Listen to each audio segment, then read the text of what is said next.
Taiwan से आई ये तस्वीर पूरी दुनिया को हैरान कर रही है। ध्यान से देख लीजिए, आसमान में नजर आ रहा है F-16 फाइटर जेट। लेकिन ये F-16 फाइटर जेट किसी युद्ध की तैयारी के लिए नहीं निकाले गए हैं, बल्कि इन्हें निकाला गया है खिलाड़ियों की सुरक्षा के लिए। ओलंपिक्स गेम्स से वापस लौटे ताइवान के खिलाड़ी और उनकी सुरक्षा के मद्देनजर ताइवान सरकार ने अपने फाइटर जेट्स ही निकाल दिए। इस बार का ओलंपिक 2024 काफी विवादों में रहा। कई विवाद देखने को मिले, जिसमें जेंडर विवाद सबसे प्रमुख था। 2 महिला बॉक्सर जेंडर विवाद के घेरे में आई थी और इसे लेकर अब ताइवान ने अपने खिलाड़ी की सुरक्षा को पक्का करने का जिम्मा उठा लिया। अल्जीरिया की बॉक्सर ईमान खलीफा और ताइवान की लिन यू टिंग के जेंडर को लेकर खूब बहस हुई, खूब चर्चाएं हुई।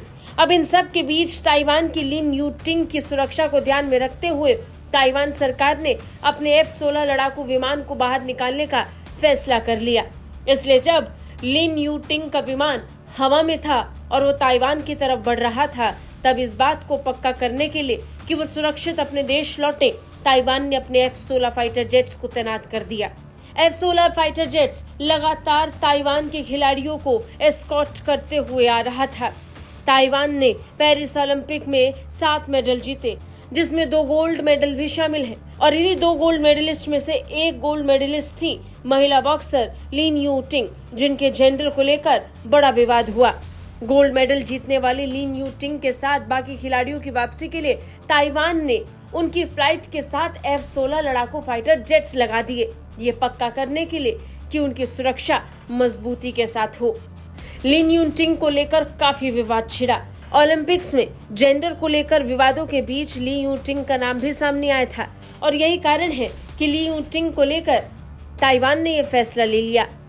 ताइवान के राष्ट्रीय रक्षा मंत्रालय की तरफ से इसे लेकर बयान भी जारी किया गया और उसने कहा कि ओलंपिक एथलीट के प्रति ताइवान का आभार जाहिर करने का तरीका है कि उसने F-16 फाइटर जेट्स का इस्तेमाल किया।